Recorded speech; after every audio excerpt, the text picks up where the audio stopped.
Күндүн маанилүү жаңылыктар менен тааныштырабыз. Студияда Айзада Сулайманова. Алгаш чыгарылыштын кыскача мазмуну менен таанышып алыңыздар.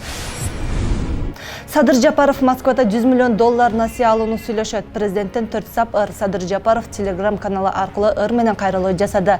Бишкек жылуулук электр борборун Газпром менен бирге газга өткөрүү каралууда. Матраимовдун тарапташтары бүгүн сот болбой турганын айтып, тарап кетишти.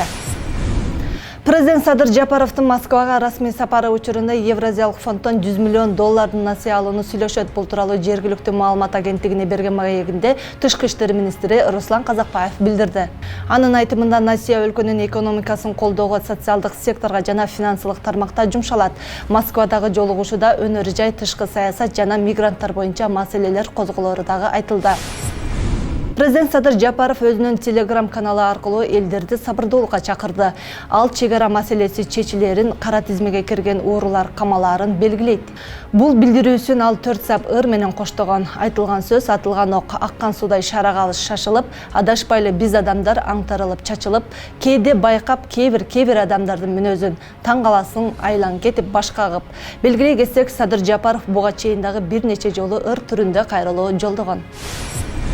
Бажы кызматынын жетекчисинин мурдагы орун басары Райымбек Матраимовдун тарапташтарынын көбү тарап кетти. Бул тууралуу Спутник Кыргызстан агенттигинин кабарчысы билдирди.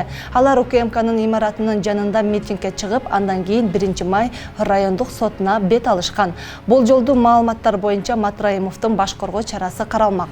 Тарапташтарынын бири Элнура Алаканованын билдиришинче, адвокат сот бүгүн болот деп жаңылып айтып алып, митингчилер чогулган. Азыр алардын көбү тарап кетти дейт. Дагы бир адвокат Мадина Назимова УКМКда аларга бүгүн же эртең сот болот деп айтпай жатышат. Соттун чечимине карабастан кайрадан митинг жарыялоого даярбыз. Кара Сууда дагы митинг болду. Тарапташтары башка облустта дагы көбөйүшү мүмкүн, деди Алаканова. Ал Матраимов суракка чакырылган сайын келип, тергөө менен кызматташып жатканын белгиледи. Эске салсак, бажы кызматынын жетекчисинин мурдагы орун басары Райымбек Матраимов кайра камалган. Ал УКМКнын убактылуу кармоочу жайына киргизилген. 48 сааттын ичинде сотага карата тергөө бүткүчөктү баш коргоо чарасын карамак.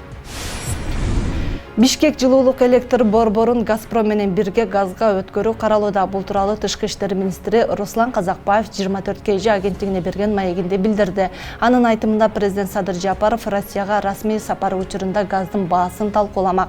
Евразия экономикалык биримдиктин аймагында Кыргызстанда газдын баасы эң жогору. Бул орус-кыргыз сүйлөшүүлөрдө башка темалардын бири. Биз төлөмдөрдү доллар эмес, улуттук валютада жүргүзүүнү дагы пландап жатабыз. Бишкек жылуулук электр борборун газга которуну Газпром менен бирге ишке ашыруудагы каралууда, дейт Руслан Казакбаев.